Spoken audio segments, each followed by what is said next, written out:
So I was watching the X Zone TV channel last night when I was abducted by aliens, and they kept repeating to me over and over again, simultv.com, simultv.com. What's simultv.com? That's what I asked them. They had it written on the side of their UFO. How do you spell that? UFO. No, I mean simultv.com. simultv.com. simultv.com. Right. simultv.com. Interesting that you were abducted by aliens in a simultv.com UFO last night. Oh, yeah? Yeah. Now that you mention it, I remember now last night I was awakened from a deep sleep. My great-grandmother was standing there. She said she'd come from the hereafter to tell me about simultv.com. She even spelled it out for me. simultv.com, sonny boy. simultv.com. simultv.com, sonny boy. Wow. Yeah. Guys, you'll never guess what my psychic guru just told me. simultv.com. Exactly. Are you guys psychic too? Of course. We all know about simultv.com. simultv.com.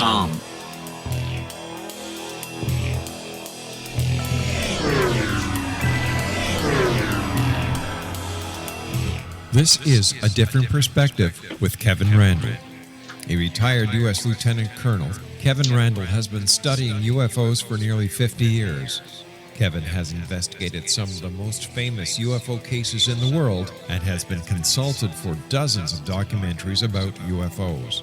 Considered one of the leading experts into the Roswell UFO crash of 1947, Kevin has written more than 25 books about UFOs, including the recently published Roswell in the 21st Century.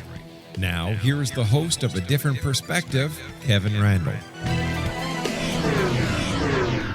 And hello, this really is A Different Perspective. It's what I think of as a special edition. We'll be going longer than our normal hour.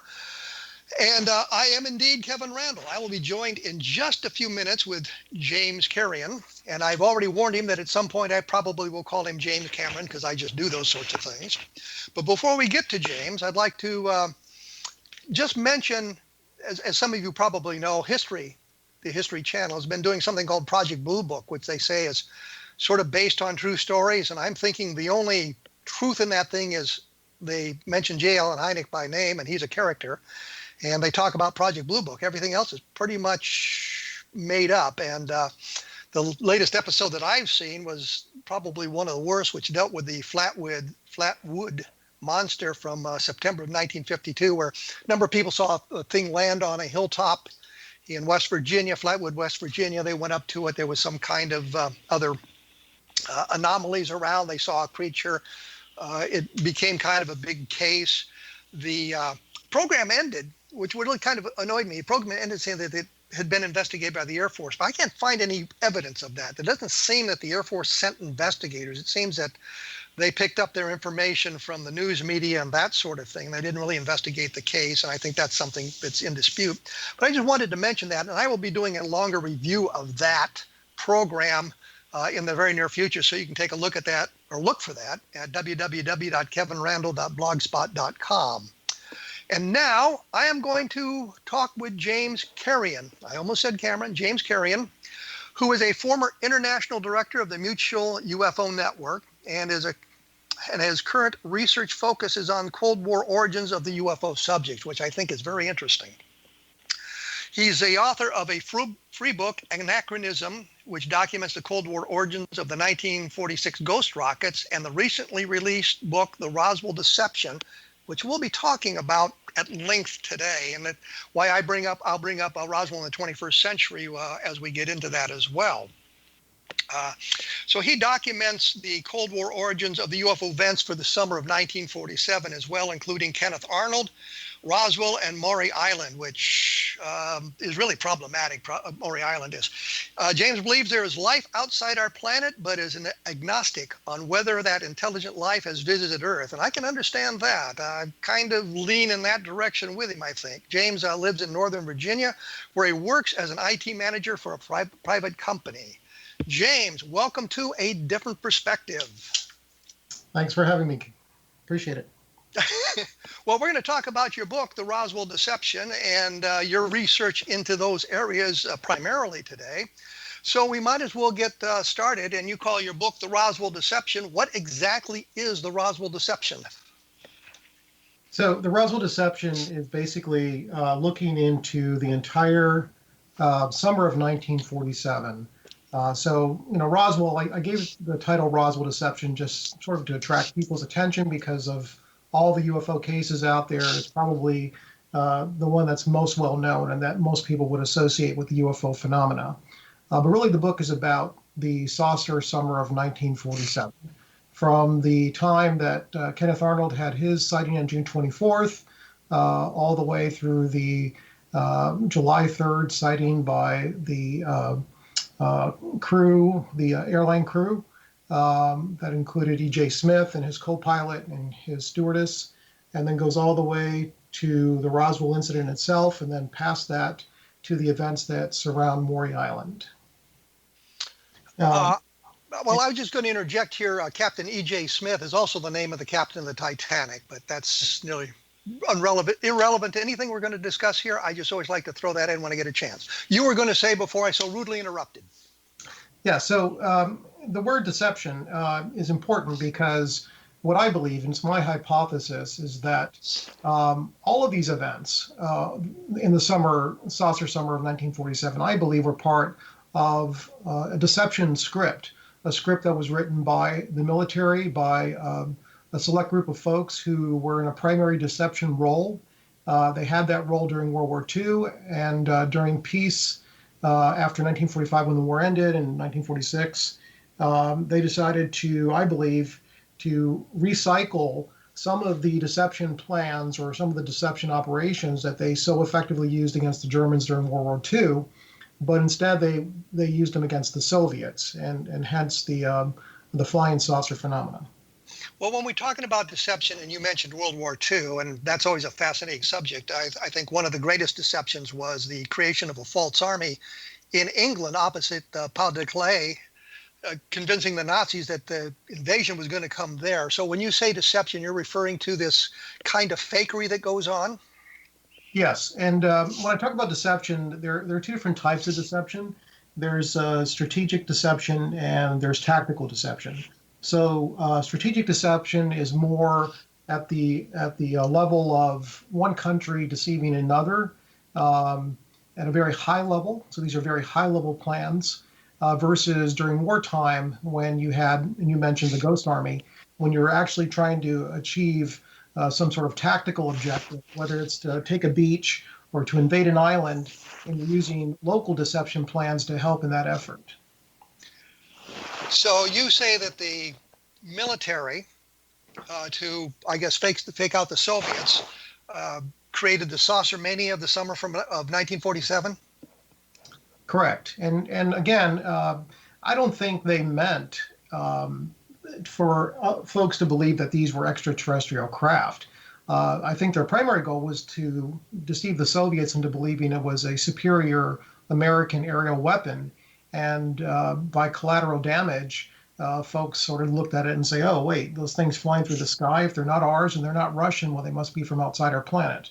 So I think the ET label got placed on it sort of as a collateral side effect to what the deception was trying to achieve. Then how do you explain the continued saucer sightings after the summer of 1947? Well, I think that you have to look at each case discretely. So when we talk about continued sightings, I don't think that we've had a wave in size that's similar to what happened in 1947 and in such a focused and concentrated period of time. I think we just examined the time frame involved. June 24th, Arnold kicks off the modern UFO era with his dramatic sighting near Mount Rainier. And then just a week later, we have this airline crew that has their major sighting. And then a week after that, we have a crashed or wreckage that was found near Roswell, New Mexico. So just such a focused period of time where all of these events took place and made headlines all over the U.S. I mean, you can get on any major website that shows you historical newspaper articles, and you can research this for yourself. I mean, there's headline after headline of probably every state having had saucer sightings in that time frame. So I'm not trying to say that by extension that every UFO sighting since is a factor of deception or the product of deception.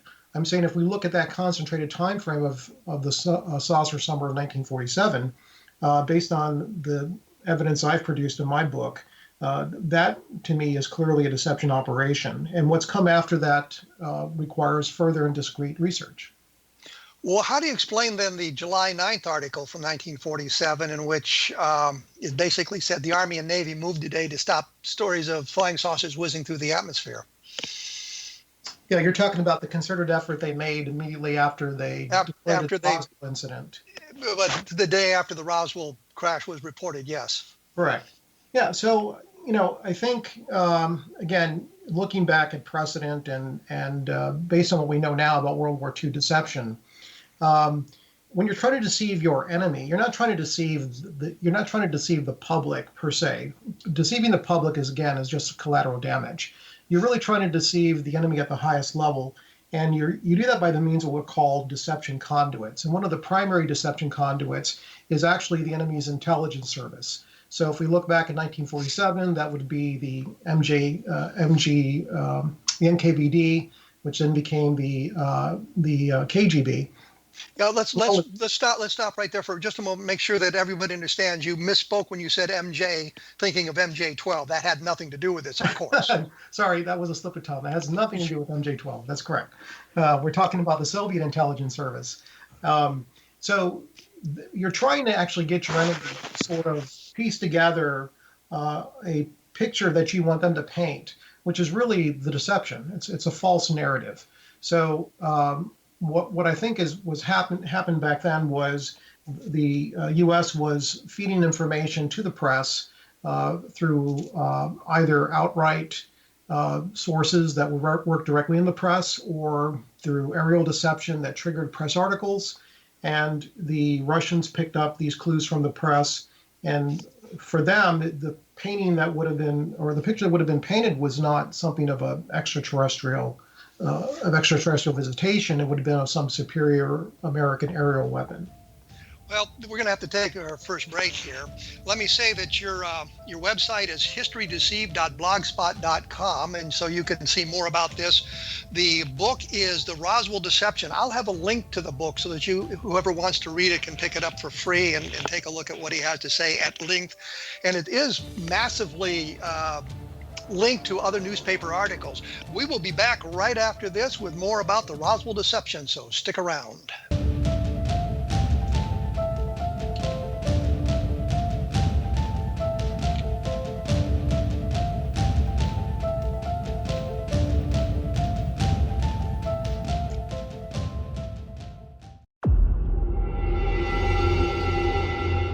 Whether you're a skeptic or a believer, join me, Rob McConnell, as together we'll investigate the world of the paranormal and the science of parapsychology here on the X-Zone Radio TV show on XZBN and the X-Zone TV channel on Simul TV.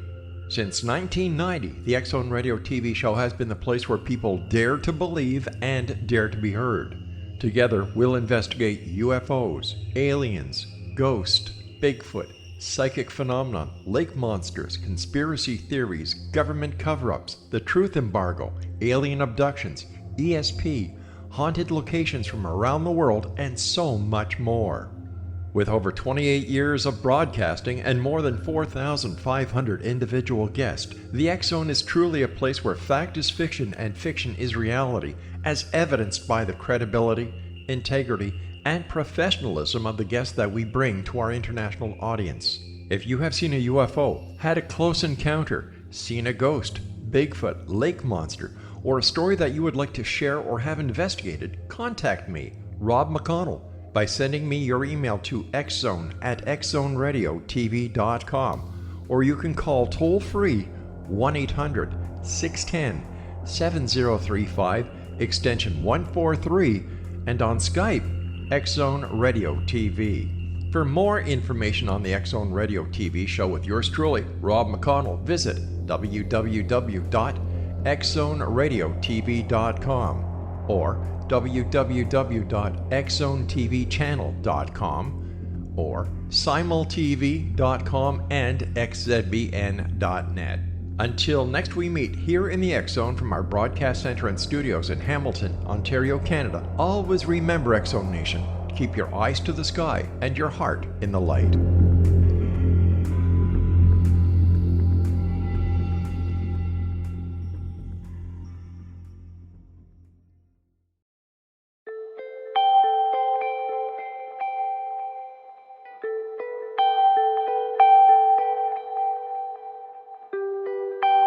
It's hard to listen to the news without realizing we're living in volatile, unprecedented times. Yet never has there been such an opportunity to transform the human condition. As old structures fail, where can we find the guidance to co-create a better way? Find Your Path Home is an ever-evolving, leading-edge information, education, and healing resource center designed to support and guide you on your path to unity and enlightenment. Based on sound principles employed by shaman worldwide, we provide techniques that can support you through the current transitions, offering online shamanic classes, international long-distance shamanic healing sessions, complimentary Mission Evolution radio episodes and Stairway to Heaven TV vignettes, seminars, retreats, and much more. All of this can be found on findyourpathhome.com.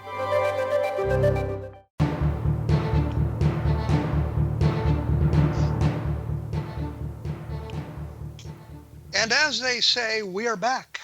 I don't know why we have to say that every time, but we always do. I don't know why. Way to get into these things, I suppose. Anyhow, I'm talking with James Carrion. Notice I did not say Cameron this time either. I hope James Cameron is appreciating all this free publicity here.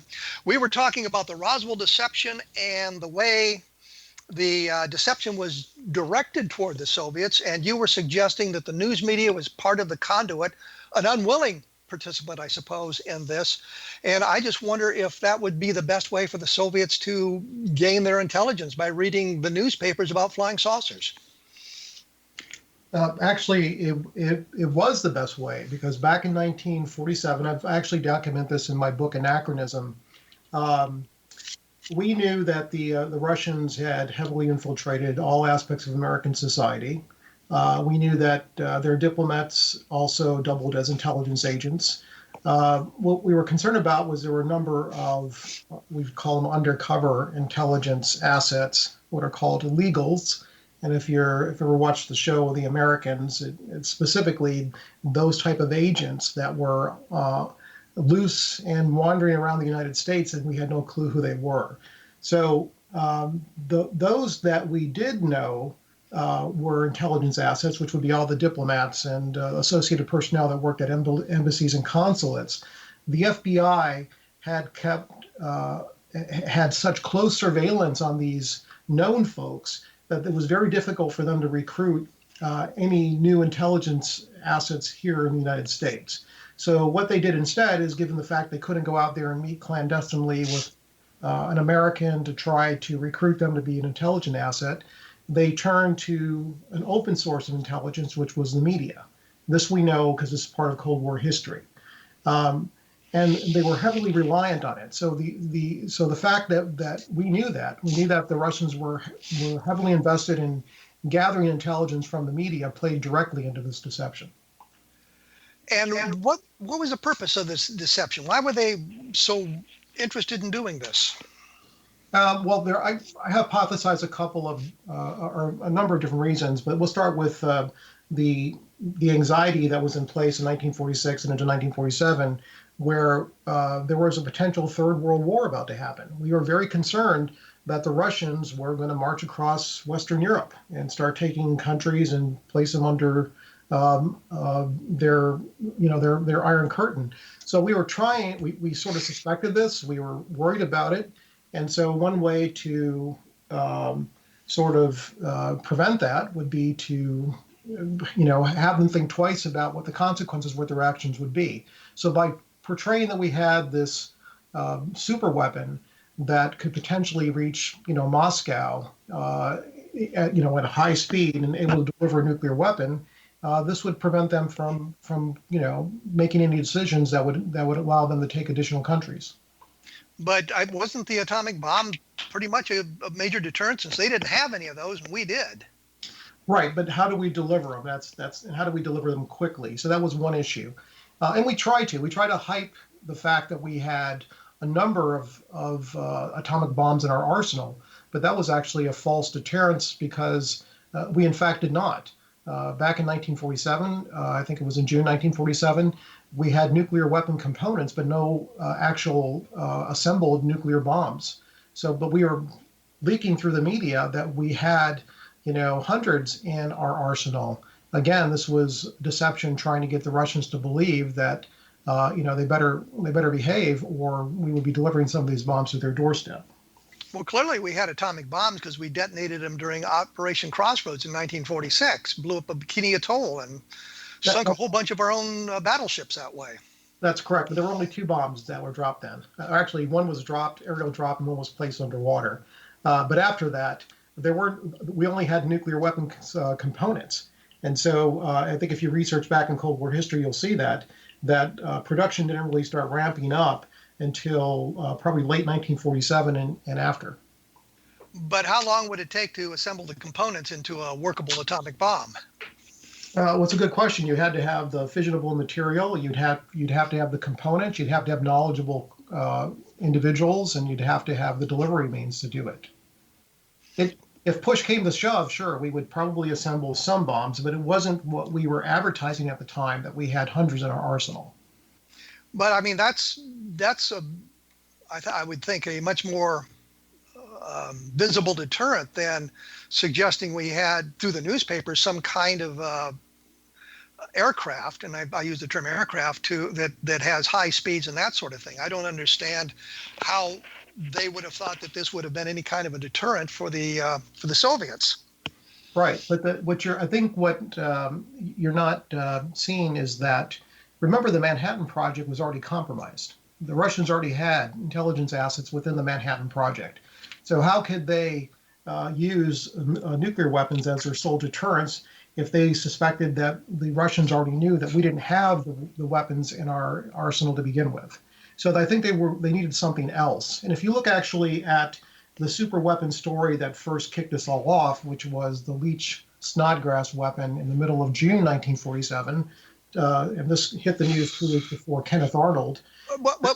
Excuse me, explain what that is, because I've read your book. I've read it twice, actually, but I assume that a lot of people listening haven't read the book, so you need to explain what that was. Sure.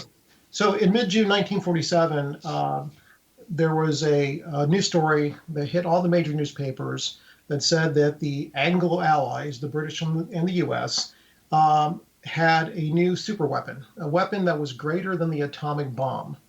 And of course, all the reporters went after the story, and they found out that there were 2 primary scientists that were involved in this project. One was a New Zealander whose last name was Leach, and the other one was an American whose last name was Snodgrass. And that's why I call it the Leach Snodgrass super weapon. So they approached these 2 individuals. They asked them, is it true? Is there a super weapon out there? And both individuals said yes. But they wouldn't reveal the nature of the weapon. So, of course, reporters, as they always do, they try to figure things out on their own. And they talked to an associate of Dr. Leach, who told him that he thought it was an aerial weapon because Dr. Leach was an expert in aerodynamics. So the story went out to again, following days, that there's probably a new airborne weapon that's American or British American in nature, and that it's bigger than the atomic bomb. It's more potent than the atomic bomb. So the problem with this weapon story is that there was both truths and falsehoods that were embedded in the narrative. So what I did back in 2009 is I went out to the Scripps Institute of Oceanography in San Diego, and I found the declassified report on this weapon. The weapon project was called Project SEAL. It was a real top secret weapons project. Both Leach and Snodgrass worked on it. It was actually, they were experimenting in New Zealand, but it had nothing to do with an aerial weapon. It was actually a project that was trying to trigger artificial tsunamis by blowing explosives underwater just off beachheads, trying to inundate the beachheads with a tsunami. So, but the problem is that this project was clearly, by the declassified report, killed off in 1945. That's when the project ended. But in 1947, June 1947, the 2 primary scientists that worked on it were promoting it as though it was ongoing in 1947. And in fact, that was not true. So that was part of the deception as well? Absolutely. We have, think about it, we have mid-June 1947 and a possible aerial superweapon leaked to the press. And then 2 weeks later, we have Kenneth Arnold sighting and the saucer, and the kickoff of the saucer summer of 1947. And the Arnold sighting was part of this deception? I believe so. And the military staged the thing, so not necessarily Arnold, but somebody would see something that would suggest it to him. There was aircraft flying around that Arnold saw that he misinterpreted, and the Army leaped on it, or they put up the aircraft. Exactly how did that come about?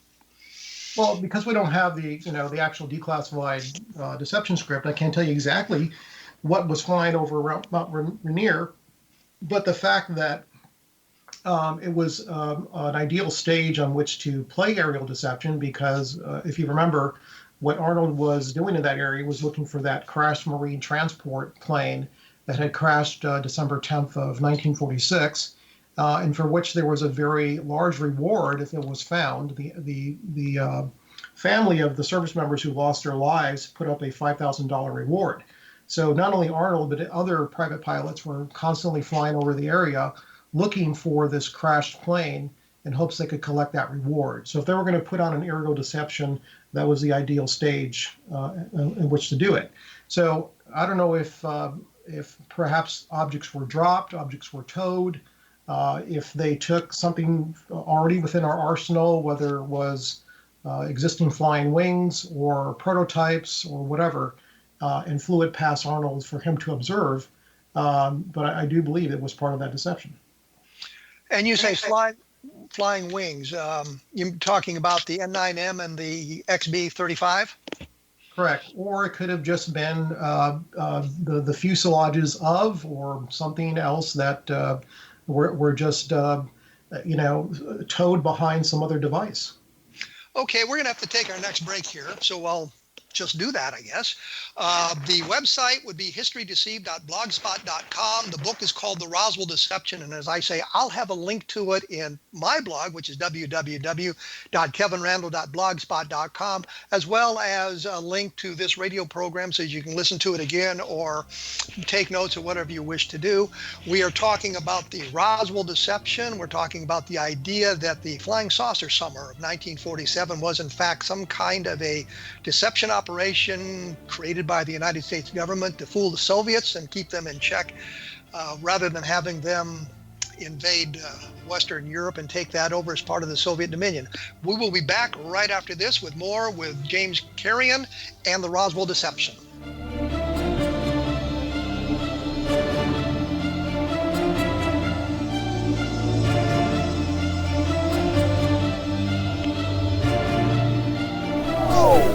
They are here, and they've been here for thousands of years, making their presence known in the shadows. They might be seen by a lonely motorist on a deserted road late at night, or by a frightened and confused husband in the bedroom he is sharing with his wife. But who are they? What do they want? Why are they here? Perhaps most concerning, has the government been aware of their presence all along? The new book by L.A. Marzulli, UFO Disclosure, the 70-year cover-up exposed, delves into the world of UFOs. Can full disclosure be soon?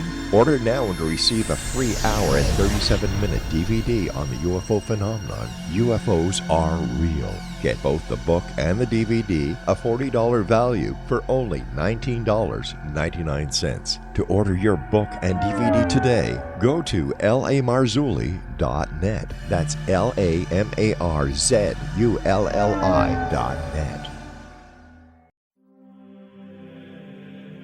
Rob McConnell here, presenting an overview for Nicholas Paul Jennings, author of a fascinating book, Amen. It presents facts revealed by Egyptologists, facts that enable us to understand why Amen is the beginning of creation of God. It provides recommendations for religious leaders of the major religions to unify their beliefs and teach the Word of God. Love one another. Amen informs people how mankind conceived God. It was the Egyptians that developed the concepts of a soul, a hereafter, and Son of God. And finally, after the worship of many gods, they conceived the belief in one universal God, the maker of all there is. For more information, visit www.futureofgodamen.com. That's www.futureofgodamen.com.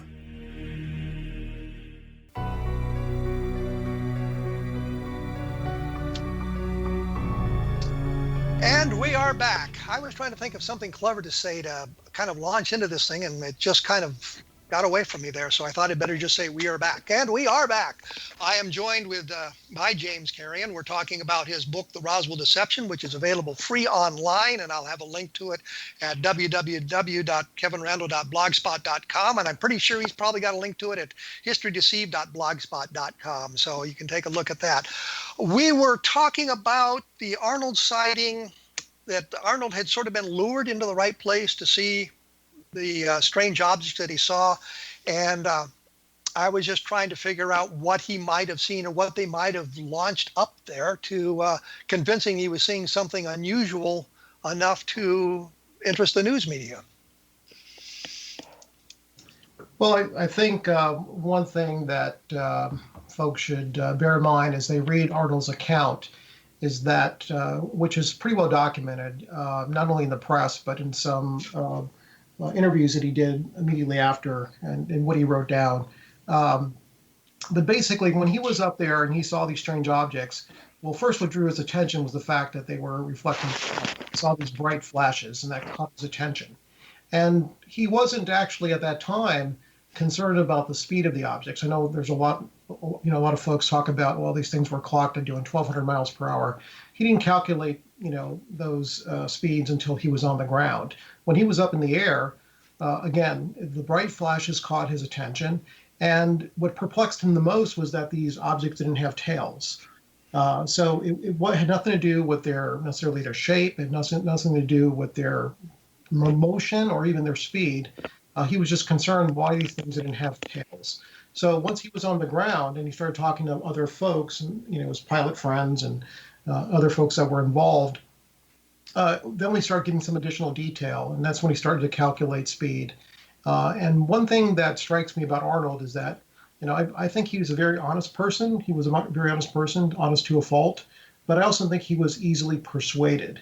And one of the characters that he interacted with quite a bit during this time was a gentleman who was with the Idaho Statesman by the name of David N. Johnson. And David N. Johnson plays a pretty interesting role, what I think is a deception role in all of this, where I think he was put in place to specifically manipulate and persuade Arnold in some of his views. Well, the question that's always struck me is, how did the reporters show up? Arnold sees these things, he lands, the reporters are there. How did the press get out there to get his story? That's a good question. I'm not sure. It's almost as though somebody called ahead and said, "Hey, this gentleman saw something strange. You should go out and get his story." So they're out there, and is Dave Johnson out there with him at that time? Is he one of the reporters? I'm not sure he met Arnold actually when Arnold landed, and there was a throng of folks that met up with him. But he shows up soon after because Arnold had conversations with him about what he saw. And it was actually Johnson that persuaded him that what he saw was not American or Russian. So it must be something else. So in other words, I think Johnson was trying to get Arnold to believe that what he saw was something novel. And you're suggesting that Johnson had some kind of connection to the military and was pushed into, I say pushed, but was there to kind of guide Arnold in his thinking? Sure. And I think that's probably confirmed more by what happens later during the Maury Island incident, because Johnson shows up, and it astounds me that ufologists haven't picked up on his role before, because it's documented, and these documents have been out there forever. But if you remember the Maury Island incident, when Arnold flew to Tacoma to go investigate what Krisman and Dahl had seen, the alleged Maury Island UFOs, he didn't tell anybody where he was going. He only told his wife, "Hey, I'm leaving for Tacoma and I'll be gone," but he told nobody else. let me interrupt here. Let me interrupt here because once again, I know what you're talking about with Maury Island, and I think some of the other people who are really into the UFOs understand that. But there's people out there who you say Maury Island that doesn't click with them. What exactly is the Maury Island case? Sure. Maury Island is allegedly a UFO sighting that happened even prior to Kenneth Arnold. There were these two gentlemen. One is Fred Lee Krisman, and the other one is Howard Dahl, two individuals that live in Tacoma. And they said they were out, patrolling the waters near a little place called Maury Island, an actual island out there. And in Puget Sound in the Seattle area. Correct. And they said that they saw some donut-shaped UFOs fly overhead. One of the UFOs allegedly was having some sort of trouble flying and started spewing out some metallic, kind of chaff or debris that rained down upon their boat and killed their dog and hurt his son, and that they had collected some of this metal and had in their possession. And they were trying to sell this story through Raymond Palmer, who was also the gentleman that was involved with Kenneth Arnold and in terms of the magazine, the science fiction magazine, Amazing Stories, that was trying to get Arnold to talk about what he had seen. So what happened was that Ray Palmer said, "Hey, Kenneth Arnold, since you have time on your hand, why don't you go out to Seattle and investigate the story? These two gentlemen, told me that this happened to them. I want you to find out if it's the truth or not." So he went out there, and he was paid to do it. He was paid to investigate. So effectively, we could call Kenneth Arnold the first ufologist, since he did the first UFO investigation. But he went out to Seattle to interview Dahl and Krisman. And what happened was that he left one early morning and only told his wife where he was going. And then when he got to Seattle, what he found out, or Tacoma, he found out that there was no hotel rooms, there's no vacancies because all the hotel rooms were booked up. So he was worried about where he was going to stay that night. So he started calling around, and he called around and finally got to the Windsor Hotel. And the folks there say, "Oh, yes, Mr. Arnold, we have a room reserved for you," even though Kenneth Arnold had not made a reservation. So the question is, who made this reservation for Mr. Arnold? And the answer would be Ray Palmer. No, that's not the answer. The answer is David N. Johnson. Because what happened was Arnold, remember, he didn't tell anybody about where he was going, except when he did land in LaGrange, on the way to Tacoma, he called David N. Johnson and said, "Hey, I'm on my way to Tacoma." So the only two people that knew about his trip was his wife and David N. Johnson. So again, my belief is that Johnson, as the agent of influence he was playing, he made the reservation. And now I don't think he has any greater pull than Arnold in trying to book a room when all the rooms in town were, there was no vacancy. So I think there were sort of greater forces at work here. I think we also see that when Arnold was actively conducting the Maury Island investigation, and at some point they thought, okay, we better bring in the Air Force investigators who, with the 4th Army Air Force out of Hamilton Field, to come in and assist with the investigation. Now, most ufologists believe that it was Arnold who called Hamilton Airfield and said, "Hey, we need your help." But it turns out through the documentation that's been released by the 4th Army Air Force, it was David N. Johnson. And David N. Johnson had called earlier than Arnold and said, "Hey, I'm out here with Arnold," even though he wasn't, in Tacoma investigating this Maury Island incident, and we need your help. Come on out. So that's the piece of it that was amazing to me, that David N. Johnson played a role in influencing those two Air Force investigators to go out to Tacoma. But didn't Arnold know Brown prior to this the incident in Tacoma? I mean, Brown had been one of the people who'd interviewed him about his sighting in the days prior to him going to Tacoma. Correct. That's correct. So Brown had actually went out, and Davidson and Brown had gone out, I believe, both of them went out to interview Arnold at his home in Boise. So yes, he had interactions with these two airmen before, which is why he called them up and said, "We need your help." But I think most folks, again, believe that it was Arnold that sort of made the call and attracted them to Tacoma. But in fact, earlier in the day, it was Johnson who had sent a telegram saying, "You need to come out here. There's something strange going on with Arnold and his investigation. And you also need to, while you're at it, you need to do some research on Ray Palmer." So Johnson was playing some role behind the scenes that even though it's documented, most folks are overlooking. Well, there's a lot of documentation out there for various aspects of all these sorts of cases. So sometimes things get missed. But the real point is Arnold is now in Tacoma. He is eventually going to make contact with E.J. Smith, who we mentioned earlier had his own sighting, the United Airline captain, and they together proceed with the investigation at Tacoma of Maury Island. That's correct. So actually, if we look at the chain of events, Arnold shows up. He meets up with Harold Dahl. Harold Dahl takes him out to his secretary's house. Dahl, after they return back to Arnold's hotel room, Dahl says, "Hey, let's call Crisman and have him come over." And Arnold says, "No, let's just wait and we'll talk the next day." And so he doesn't meet Crisman until the next day. At that point, well, let me interrupt here because we're getting short on time.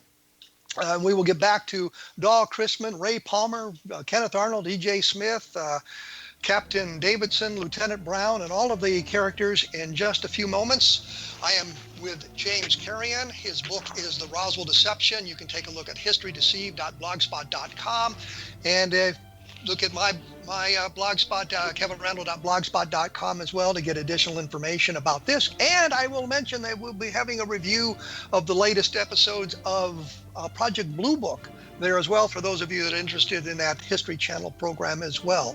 We will be back right after this with more about the Roswell Deception.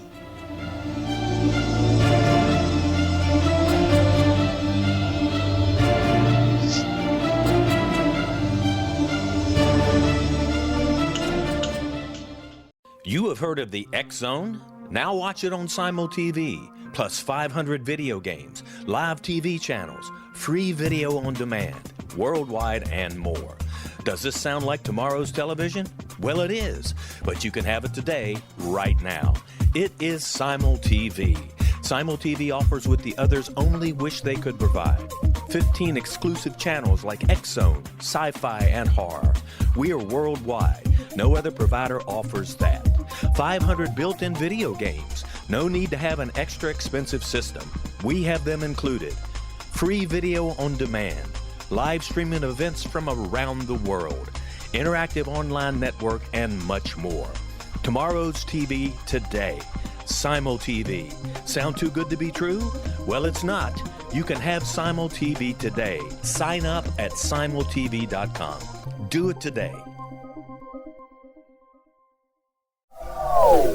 They are here, and they've been here for thousands of years, making their presence known in the shadows. They might be seen by a lonely motorist on a deserted road late at night, or by a frightened and confused husband in the bedroom he is sharing with his wife. But who are they? What do they want? Why are they here? Perhaps most concerning, has the government been aware of their presence all along? The new book by L.A. Marzulli, UFO Disclosure, the 70-year cover-up exposed, delves into the world of UFOs. Can full disclosure be soon?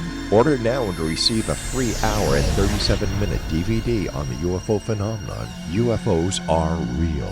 Get both the book and the DVD, a $40 value, for only $19.99. To order your book and DVD today, go to lamarzulli.net. That's LAMARZULLI.net.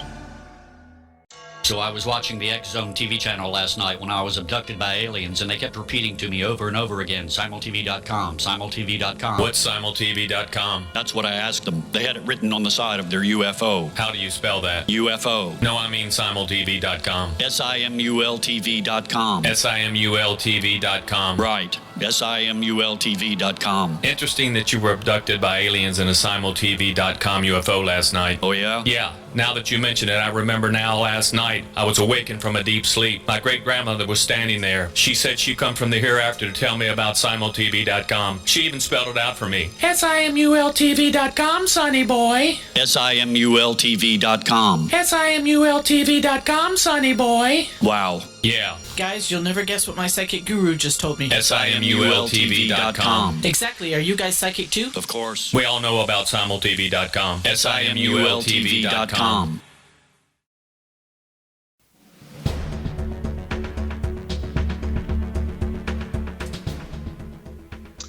I still have the problem. I don't know what to say when we come back from the segments here, but we are back as I had promised. I am joined by James Cameron. There, I did it. I do it. James Carrion. And we're talking the Roswell Deception. And when we went away, we had, I guess, Kenneth Arnold talking to Harold Dahl about the flying saucers that he had seen over Maury Island in Puget Sound. And they were about to meet up with Chrisman, I guess, the next day. So take it from there, James. Sure. So Chrisman came out and told, his variation of the story. Then Arnold decided, okay, I need some help with this investigation. So he contacted E.J. Smith. E.J. Smith flew in and to help Arnold. But as the story progressed, as the investigation progressed over the next day or so, both of them decided they needed even greater help. So that's when they called in the 4th Army Air Force investigators, Captain Davidson and Lieutenant Brown, to come in and assist. And as I was mentioning earlier, I think Arnold probably took to his grave the belief that he was the person who attracted him to come to Tacoma, but in fact it was Johnson. It was David Johnson. And I just want to point out something about Johnson and why it's so important for us to look into Johnson's role, because we also find out later on in an FBI investigation of Maury Island, which was very detailed, that Johnson had influenced one of the newswire men to put the Maury Island incident story out on the newswire. This is way before Arnold got involved. And when that newswire man, Ernie Vogel, went to investigate and went to Howard Dahl's house, he was basically came across this scene where Dahl was in the kitchen and Dahl's wife was there, and his wife got very angry and told Dahl to admit that it was all a lie, it was all made up. And Vogel went away saying, well, there's no way in the world I'm going to print this news story because it's just a hoax. But what happened was Johnson from the Idaho Statesman kept calling him and saying, hey, you got to put this out on the newswire. You have to put it on the newswire. He said he had never gotten so much pressure to put a known hoax story on the newswire as that one. So we know Johnson played some sort of strange role in all this, some sort of influencing role. Why couldn't Johnson put it on the newswire himself? Because he was not he was not with the newswire service.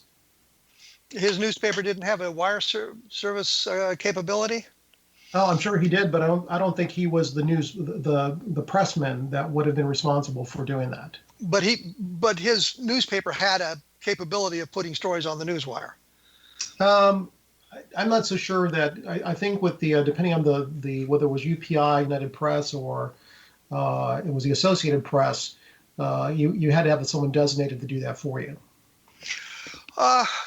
Wasn't there a connection between Ray Palmer and Chrisman long before, well, not long before, but months before Maury Island? There was, from the point of view that Chrisman had written a letter to Ray Palmer to be printed Amazing Stories, claiming that during the war he was taking a sort of a side trip somewhere in northern India, and had come across some creatures underground. He was basically trying to corroborate one of the science fiction stories of the Diros that was being promoted in the Shaver mysteries in Amazing Stories. So Palmer was the editor of Amazing Stories, it was a science fiction magazine, was about to go out of business when he came across the Shaver mysteries. And Right. that boosted his circulation. I mean, everybody was interested in the Shaver mystery, and Palmer was suggesting that it was somehow sort of true. And when Arnold talked about the flying saucers, this was the aircraft that the underground people, the Neros and I forget the name of the other group of robots were flying around. So he was looking at this as a way of corroborating the Shaver mystery. Isn't that part of the deal? Sure, absolutely. And so Palmer is kind of manipulating the system from Chicago, where the magazine was based. Does he have any role in the military aspect of this deception? I can't say 100% sure. My feeling is he did not have a cognizant role. I think, if anything, he was sort of an unwitting participant in the whole deception. I think Chrisman probably had a cognizant role. And I think what's interesting, I have in the book a chapter specifically on Johnson and Chrisman and their wartime experience and the units that they belonged to during World War II. And there's very interesting connections between them. So if we look at Johnson, he was with the 462nd Bomber Group, which was called the Hellbirds. And the parent organization of the Hellbirds was the 58th Bomber Wing, of who the commanding officer was a gentleman named Alfred F. Kalberer. And the reason Kalberer is important is because he was quoted in the press on more than one occasion about his views on flying saucers. And then if you look at the parent organization of the 58th Bomber Wing, we have the 20th Bomber Command, where William Blanchard and Roger Ramey served together during World War II in the China-Burma-India Theater of Operations. And then their parent organizations was the 20th Air Force, and we have General Lawrence Norstad, we have Nathan Twining, Curtis LeMay, all part of that organization. So we have this sort of band of brothers that all served, starting from David N. Johnson all the way up to Curtis LeMay in the same theater war. And Chrisman actually was with a different unit, the 127th Observation Squadron, but still in that same general area at exactly the same time. And probably the key to all this would be to understand that I believe that the deception organization that wrote the deception script and sort of directed the deception was an organization subordinate directly to the Joint Chiefs of Staff called Joint Security Control. And there were two gentlemen specifically that would have been the playwrights of the deception who would have written it and decided how it was going to go. And one of those was a gentleman by the name of Willard Van de Man Brown. And he was part of a 3-man deception team sent to the China-Burma-India Theater of Operations and specifically to the 20th Bomber Command of the 20th Air Force. So he was there at the same time in a deception role with all of these individuals that then later play some role in the flying saucer summer of 1947. But couldn't you really kind of draw that connection to almost anybody? Because by the time you get to 1947, the size of the military has been drastically reduced, and the people who remained in it, depending on where they were, probably have connections with one another. So, and 20th Air Force is a huge organization that was spread all over the Pacific area during World War II. So these people may never have come in contact with one another. No, these were actually all in contact with one another. All the gentlemen I just mentioned were all in the immediate chain of command of each other, and they were in contact with each other. And I don't think you really can extrapolate and say, well, it could have been anybody during that time. If you look at all the folks that were quoted in the press, from Curtis LeMay to Nathan Twining to Ramey to Blanchard. These are very specific people. It's not like they just grabbed some Air Force captain from some unknown organization and started asking them, hey, what do you think about UFOs? These were very specific people that were being quoted in the press. But what we've kind of moved away from here is we've got Chrisman in the India, China, Burma theater, CBI, during the Second World War, a theater that's relatively unknown, by the way, to most people, most historians. Well, not historians, but people in general. Chrisman's running around there. He's now sent a letter in 1946 to Ray Palmer in a way of validating, I suppose you would say, the shaver mystery by saying, yes, I ran into a cave with these D-Ros in there. And so now we've got Ray Palmer involved in this thing, and he's in communication with Chrisman and Dahl and in Arnold. So there's a connection where Palmer's manipulating the situation to underscore the validity of the shaver mystery. That's true, but and I would say yes, it could have just been Palmer concocting all this and collaboration with Chrisman and Dahl. But we still have to get back to why was David N. Johnson? Why was he putting such great pressure on Ernie Vogel to put out this what is obvious hoax story about Maury Island? Again, this is prior to Arnold being involved. And then why is David Johnson manipulating things behind the scenes to get Arnold his hotel room? And why is he calling the 4th Army Air Force investigators to come to Tacoma? Why is he asking then those same investigators they need to investigate Raymond Palmer and Venture Press as to whether there was some sort of ulterior motive for why he was involved in this investigation? But it all really boils down to a hoax, and it really didn't get any play until after Arnold had made the splash in the newspaper. It's not like Maury Island was out there prior to Arnold. It came out afterwards, and there were a lot of stories that came out after Arnold. And I think Johnson even claimed at one point that he'd had a sighting prior to Arnold. I'm not sure if he said he had a sighting prior to Arnold. I know he had a sighting after Arnold because he took Arnold up in the plane that belonged to his newspaper, and they went searching for UFOs. He also went up in a Air National Guard trainer. He went up a couple of times, once with some unnamed colonel and once by himself. And when he was by himself, I think it was the 3rd day of his search, is when he claimed to have this sighting, which was some... Wait. Was he a member of the National Guard? He was. David N. Johnson was a member of the 190th Air National Guard unit. Because the reason I asked that is it sounded like he was just a civilian and he went flying around in a National Guard airplane by himself, and we all know that wouldn't happen. I just got to look at my clock here. We're about to run out of time. I've got to wrap this up really quickly. We'll come back to this with James Carrion, his at historydeceived.blogspot.com, and mine is www.kevinrandle.blogspot.com, and we will be back right after this.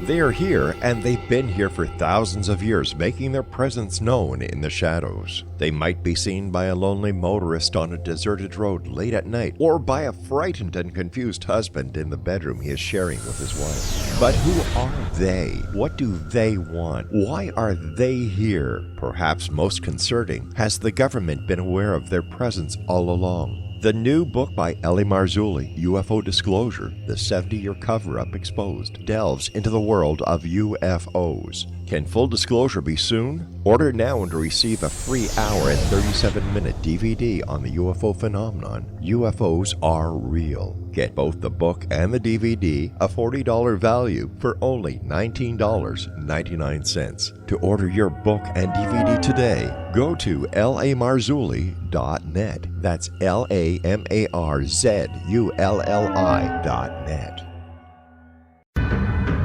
If you are looking for a safe, zero-calorie natural option to the harmful artificial sweeteners on the market today, Just Like Sugar is what you're looking for. Just Like Sugar is a wonderful natural alternative for those health-conscious people who choose a calorie-restricted diet with a great, pure, sweet flavor that tastes just like sugar. Just Like Sugar is a great natural option for people suffering from diabetes and may be useful in restricted diet programs where standard sugars are not allowed and does not cause a laxative effect of some other sweeteners. Just Like Sugar comprises a perfect blend of chicory root fiber, natural calcium, natural vitamin C, and Just Like Sugar's sweetness comes from the natural flavors from the peel of the orange.